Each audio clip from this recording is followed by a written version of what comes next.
Dengar, bapak-bapak yang selalu menerima uang suap pilkada, ibu-ibu yang selalu menerima uang suap pilkada, itu salah satu penyebab bapak tidak bisa khusyuk dan doa tidak diijabah oleh Allah Subhanahu wa taala.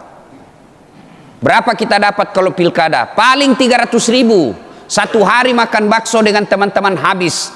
Tapi demi Allah, dosanya dibawa sampai mati dan dia berbekas dalam hati kita. Maka ibu-ibu, mau Makassar maju?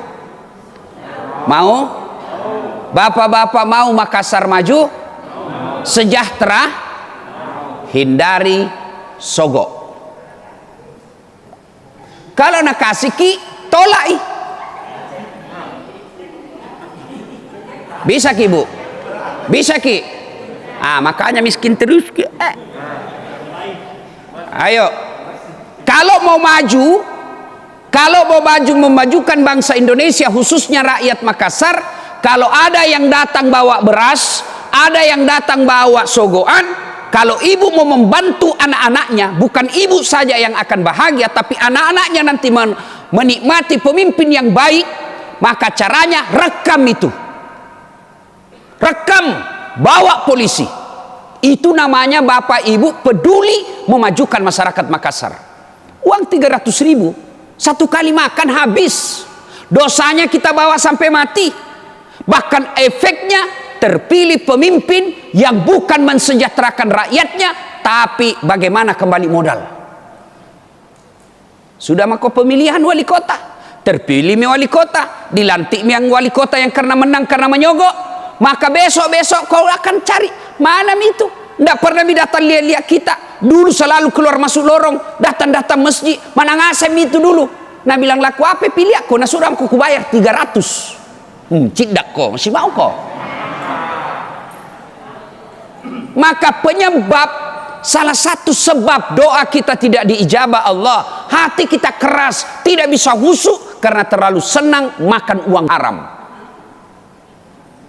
Mana nak tulis di balakna, siap menerima serangan fajar. 7 suara, 1 suara 200.000. Mohon maaf, keras kehidupan. Maka lama gitu baru kita begitu. Ayo. Nah, kepada juga calon wali kota, calon wakil wali kota, didik berpolitik bersih kepada rakyat Makassar. Jangan sogok mereka. Sampaikan saja apa misimu, sampaikan saja apa janji yang akan kau lakukan, sampaikan apa yang kamu akan lakukan untuk mensejahterakan rakyat kota Makassar. Tidak usah kau nyogok kiri kanan. Sampaikan saja, tidak usah sogok. Kalau kita terpilih, alhamdulillah terpilih dengan bersih. Kalau tidak terpilih, sangka baik. Tidak terpilih tidak berarti kiamat. Tidak terpilih tidak berarti bahwa kita kalah. Tidak terpilih tidak berarti kita jelek. Saya pernah ikut 2013. Ibu-ibu masih ingat toh? Nasami? Masih ingat ki? Kalah ki Ustadz? Tidak, cuma yang menang lebih banyak suaranya. Saya tidak kalah, cuma lebih banyak suaranya. Apa saya rugi? Tidak rugi. Apa saya sengsara? Tidak. Justru karena tidak menang, tidak banyak suaraku, akhirnya apa? Saya bisa keliling kemana-mana. Apa? Coba terpilih ke waktu itu 5 tahun jadi Makassar terputar-putar. Karena tidak, saya ke Malaysia, saya ke Brunei, saya ke Amerika, saya ke Roma, ke Italia, gratis. Kalau saya jadi wakil wali kota, bukan gratis, saya yang bayarkan itu anggotaku yang ikut. Maka kepada calon wali kota dan wakil wali kota, jangan sogok rakyat. Kalau tidak menang, hakul yakin itulah yang terbaik buat Bapak Ibu. Kita juga jangkit peras gitu calon. Begitu datang, gampang itu, berapa? Jangan. Nah, kalau terlalu terbiasa makan uang sogok, uang pilkada, maka hati kita tidak bisa khusyuk. Pantas setiap kita sholat tidak bisa khusyuk hatinya. Kita minta kepada Allah, Allahumma inni a'udzubika min qalbin la yahsya. Ya Allah, lindungilah saya dari hati yang tidak bisa khusyuk. Nah, sekarang kalau hati sudah tidak bisa khusyuk, apa obatnya? Apa obatnya kalau hati kita sudah tidak bisa khusyuk? Al-Quran memberikan jalan.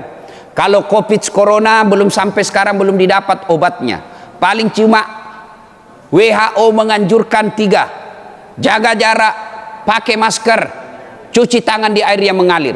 Tapi kalau hati kita rusak, hati kita sakit, tidak bisa jaga jarak, tidak bisa pakai masker, tidak bisa mengobatinya dengan cuci tangan, dan tidak bisa mengobatinya dengan makan baygon. Tidak, bersihkan kita pakai kosoklin. Tidak, mati kita. Lalu bagaimana membersihkan hati yang rusak dan sakit? Kata Al-Quran, ala bi dzikrillahi tatma'innul qulub. Ketahuilah dengan mengingat kepadaku, berzikir kepadaku, hatimu akan menjadi tenang.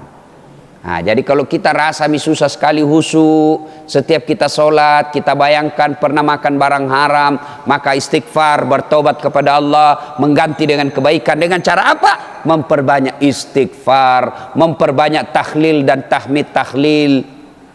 Astaghfirullahaladzim wa atubu ilaihi, la ilaha illa anta subhanaka inni kuntu minadz zalimin.